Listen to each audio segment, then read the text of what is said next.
Good morning guys, कैसे हैं आप लोग। हम बढ़िया हैं, उम्मीद करते हैं आप लोग भी बढ़िया हैं। और आप लोग देख रहे हैं हम खेत में हैं। गाड़ी चलाने सिर्फ काम नहीं चलेगा, थोड़ा खेती बाड़ी में काम करना पड़ेगा। ऐसे कहना है घर वालों का।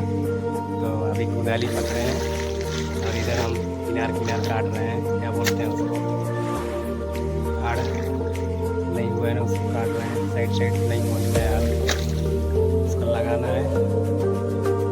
आप लोग भी आजकल खेती बाड़ी में बिजी होंगे थोड़ा बहुत तो।